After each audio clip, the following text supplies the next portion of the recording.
नाम नागरेश्वरी, कक्षा चौथी 100 डे रीडिंग कैंपिंग वीक 5। मैं आपके सामने उड़ीसा फोक टेल की स्टोरी प्रस्तुत कर रही हूँ। मैं हूँ एक दौलतमंद और ताकतवर राजा। मुझे पूरा यकीन है कि मेरे से कोई ज़्यादा ताकतवर नहीं है। ये बात मैंने किसी से नहीं कही। पर मैं ये सोच रहा हूँ कि मेरी सोच का किसी को अंदाजा तो नहीं लग गया। दीवान जी, बैठक बुलाई जाए। जी हुजूर। यहाँ पे ऐसा व्यक्ति है जो मेरे दिल की बात समझ सके? कोई नहीं? ठीक है दीवान जी, मैं आपको हुक्म करता हूँ कि आप मेरे लिए ऐसे व्यक्ति ढूंढ लाइए जो मेरे दिल की बात समझ सके। मैं आपको 1 महीने की मुदत देता हूँ। अब तो 1 महीना खत्म होने को आया है।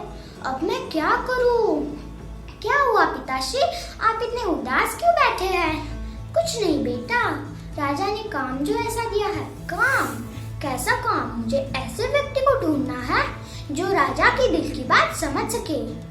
बस इतना ही। मैं ऐसे व्यक्ति की जल्दी ही तलाश कर लूंगी। हाँ बेटा, मुझे तुम पर पूरा भरोसा है। अगले दिन, कहाँ है वो व्यक्ति जो मेरे दिल की बात समझ सके? गडरिया।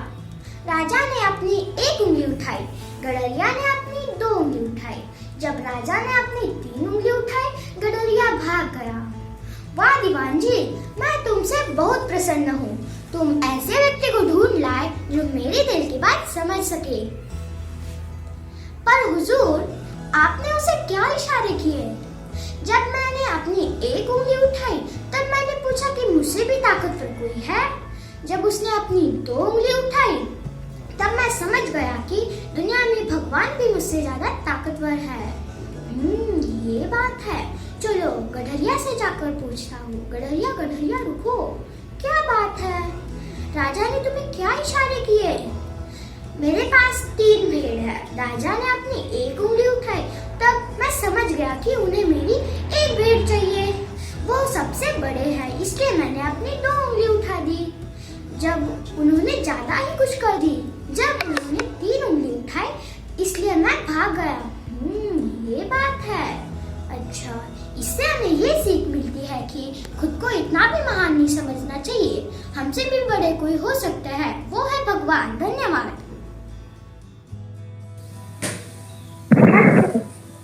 मैं गार्गी पांडे, कक्षा चौथी आ की ओर से 100 दिन की वाचन प्रक्रिया के अंतर्गत सप्ताह 5 में हमें उड़ीसा राज्य की कोई लोक कथा का अभिनय करना है। इसमें मेरी मदद पूजा, समझ और समीक्षा ने की है, तो मैं अपनी कहानी आरंभ करती हूँ। मेरी कहानी का नाम है 7वां सूरज। बहुत समय पहले की बात है जब आसमान में 7 सूरज होते थे और वह सूरज धरती को इतना गर्म कर देते थे कि लोग धूप से परेशान हो जाते थे। तभी एक दिन मुंडा समुदाय के 7 भाइयों ने उन 7 सूरजों को खत्म करने की ठानी और वह 6 सूरजों को मारने में कामयाब भी हो गए। पर जो एक सूरज बच गया वो पहाड़ियों के पीछे जाकर छुप गया। हर जगह अंधेरा ही अंधेरा हो गया, जिसके कारण प्रकृति की व्यवस्था बिगड़ गई। हिरणों को शेर नहीं दिखते थे, हाथियों को पेड़ नहीं मिलते थे और खरगोश शेरों के ऊपर ही चढ़ जाया करते थे। अगर कहें तो हर जगह गड़बड़ हो रही थी। तो जानवरों ने एक बैठक की जिसमें खरगोश ने शेर को बताया, महाराज, सारे सूरज खत्म नहीं हुए हैं। एक सूरज अभी भी पहाड़ी के पीछे छुप गया है। तो हाथी ने पूछा, लेकिन सूरज को पहाड़ियों के पीछे से बाहर लाएगा कौन? तो शेर ने कहा, मैं जाऊंगा पहाड़ियों के पीछे और उस सूरज को बुलाऊंगा, उसे आना ही पड़ेगा। और शेर सूरज के पास गया और दहाड़ते हुए बोला, मेरे सूरज जल्दी आओ, नहीं तो तुम्हारे लिए अच्छा नहीं होगा। लेकिन सूरज ने शेर की एक भी ना सुनी। फिर हाथी सूरज के पास गया और शांत स्वभाव से बोला, सूरज बाहर आओ, तुम्हारे न रहने से हर जगह अंधेरा ही अंधेरा है। सूरज ने हाथी की बात को भी नहीं सुना। उसके पास नाचते हुए बोला, सूरज सूरज जल्दी आओ, बाहर आओ। लेकिन सूरज ने मोर की भी बात को अनसुना कर दिया। सभी जानवरों ने कोशिश की पर सूरज टस से मस न हुआ। अंत में मुर्गे ने कहा, महाराज मुझे भी एक मौका दिया जाए।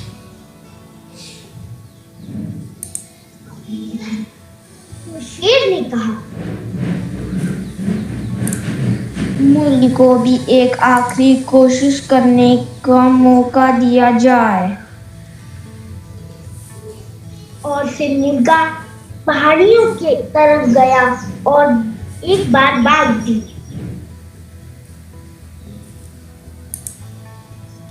सूरज ने हल्की रोशनी दी। मुर्गे ने थोड़ा और दम लगाकर बाग दी। सूरज पहाड़ियों के ऊपर आ गया और इस बार मुर्गे ने पूरा दम लगाकर बाग दी। और सूरज आसमान में आ गया। सभी जानवरों ने मुर्गे का धन्यवाद किया और इंसानों से सूरजों को ना मारने की विनती की। धन्यवाद।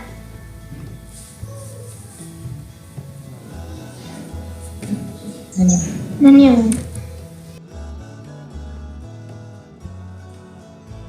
सूरज को मनाने के लिए बोल रहे थे, अरे सूरज सूरज जल्दी आओ बाहर आओ, अरे सूरज सूरज जल्दी आओ बाहर आओ, अरे सूरज सूरज जल्दी आओ बाहर आओ। फिर भी सूरज पहाड़ी के पीछे से आने की नाम तक भी नहीं लिया। उसके बाद मुर्गी ने कहा, मुझे भी एक मौका मिलना चाहिए। यह सुनकर जंगल के सारे जानवर जोर जोर से हंसने लगे। फिर शेर ने कहा, हम मुर्गी को भी एक मौका देंगे। जाओ मुर्गी और सूरज को बुला कर लाओ। फिर मुर्गी धीरे से पहाड़ी के पीछे गई और बांग देखकर कुकड़ुकू किया। फिर सूरज पहाड़ी के पीछे से हल्का सा झांका। दूसरी बार मुर्गी ने थोड़ी सी दम लगाकर कुकड़ुकू किया। फिर सूरज पहाड़ी के ऊपर आ गया। तीसरी बार उसने फिर से बांग दिया और पूरे दम से कुकड़ुकू किया।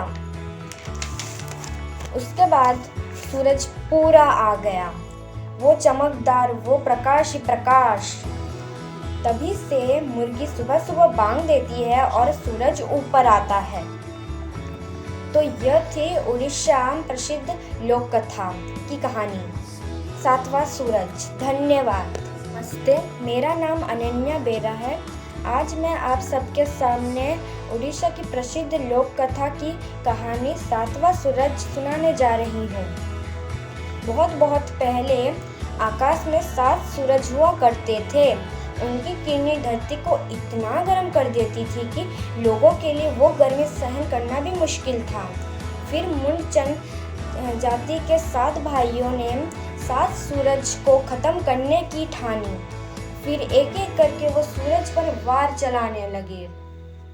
7 सूरज में से 6 सूरज को तो वो खत्म करने में सफल हुए, पर एक सूरज जाकर पहाड़ियों में छिप गया। सूरज के मरने से चारों तरफ घना अंधेरा छा गया और हिरणों को बाघ नजर नहीं आते और हाथी चलते चलते गिर जाया करते थे और खरगोश शेर के ऊपर से जाया करते थे। तभी सारे जानवरों ने एक बैठक रखी। तभी एक खरगोश ने आकर उनको बताया कि 7 सूरज में से अभी भी एक सूरज बचा हुआ है और वो पहाड़ियों के पीछे छिपा हुआ है। कि सारे जानवर सोचने लगे कि सूरज को बुलाने कौन जाएगा। तभी जंगल का राजा शेर ने कहा, सूरज को बुलाने मैं जाऊंगा, देखता हूँ वो कैसे नहीं आता। फिर वो शेर धीरे से पहाड़ी के पीछे गया और सूरज को बोला, अरे सूरज सूरज जल्दी आओ बाहर आओ, अरे सूरज सूरज जल्दी आओ बाहर आओ। फिर भी सूरज बाहर नहीं आया। इसके बाद हाथी ने भी कहा, अरे सूरज सूरज जल्दी आओ बाहर आओ, अरे सूरज सूरज जल्दी आओ बाहर आओ। फिर भी सूरज बाहर नहीं आया। उसके बाद एक भालू की बारी थी। अरे सूरज सूरज जल्दी आओ बाहर आओ, अरे सूरज सूरज जल्दी आओ बाहर आओ। फिर भी वो सूरज नहीं आया। फिर सारे जंगल के जानवर एक एक करके सूरज को मनाने के लिए बोल रहे थे, अरे सूरज सूरज जल्दी आओ बाहर आओ, अरे सूरज सूरज जल्दी आओ बाहर आओ, अरे सूरज सूरज जल्दी आओ बाहर आओ। फिर भी सूरज पहाड़ी के पीछे से आने की नाम तक भी नहीं लिया। उसके बाद मुर्गी ने कहा, मुझे भी एक मौका मिलना चाहिए। यह सुनकर जंगल के सारे जानवर जोर जोर Morning to all. My name is Abhinav Bapurao Magre from class 4A under my 100 days reading campaign. Week 4. We have got an activity to act a folk story of Odisha. To complete this activity, my group members also helped me. So we have choose the folk story of Odisha is Parninda Ka Pak. And my group members' name is Abhiram, Krishna, Kritika, Monavalli and Suhana. परनिंदा का पाक। परनिंदा का पाक ओडिशा की एक लोक कथा है। एक राजा के दरबार में ब्राह्मणों भोज का आयोजन किया गया। 56 भोग महल के खुले आंगन में बनवाए गए। उसी वक्त अनजाने में एक हादसा हो गया। खुले में पक रही रसोई के ऊपर से एक चील अपने चील के पंजों से छुटकारा पाने के लिए उपकार भरे और जहर उगाला। पक रही रसोई के व्यंजनों में गिर गई। जहरीले भोजन के खाने से सभी ब्राह्मण काल के गोद में समा गए। जब राजा को इस बात का पता चला तो ब्रह्म हत्या के पाप ने उसको दुखी कर डाला। ऐसे में सबसे ज़्यादा मुश्किल खड़ी हो गई यमराज के लिए। आखिर इसे पाप के बाकी कौन है और प्राण हत्या पाप के लिए किसको दंड दिया जाए? सबसे पहला नाम राजा का आया क्योंकि राजा ने ब्राह्मणों को भोज के लिए आमंत्रित किया था। यमराज को दूसरा नाम रसोई का आया क्योंकि उसने ब्राह्मणों के लिए महाप्रसाद तैयार किया था। यमराज को तीसरा ख्याल चील का आया जो सांप को दबोचकर लेके जा रहा था। सबसे अंत में यमराज ने सांप के पाप पर विचार किया। लंबे समय तक यमराज अनिर्णय के स्थिति में रहे कि आखिर इस ब्रह्म हत्या का दंड किसको दिया जाए। घटना के कुछ समय बाद कुछ ब्राह्मण राजा से मिलने के लिए उसके महल में एक महिला से महल का रास्ता पूछ लिया। रास्ता बताते हुए से जाना वह राजा ब्राह्मणों को खाने में जहर देके मार यमदूतों ने यमराज से पूछा, प्रभु ऐसा क्यों? तब यमराज ने कहा, जब कोई व्यक्ति पाप करता है तो उसका पर पापक्रम करने में बड़ा आनंद। शोर से बखान कर जरूर मजा लिया, इसीलिए ब्रह्महत्या का यह बड़ा पाप इसके खाते में जाएगा। अक्सर हम यही सोचते हैं कि हमने कभी कोई बड़ा पाप नहीं किया है, उसके बावजूद हमको इस बात का दंड मिल रहा। यह दंड वही होता है जो हम परनिंदा का पाप कर समझित करता रहते हैं। मंदिर रथयात्रा जनपूसुन जगन्नाथ मंदिर चाठी वाताची मानगंथे को सिंह द्वारा कांटी रथयात्रा तेना जगन्नाथांका भाई बलभद्र ओ भावनी सुभद्र सहिता माँ गंदुगुच्ची मंदिर जानती रथयात्रा समनस्ति को दश सबुदश लोकंपुरीर को रथयात्रा पालना करी बाखु असंति। Thank you.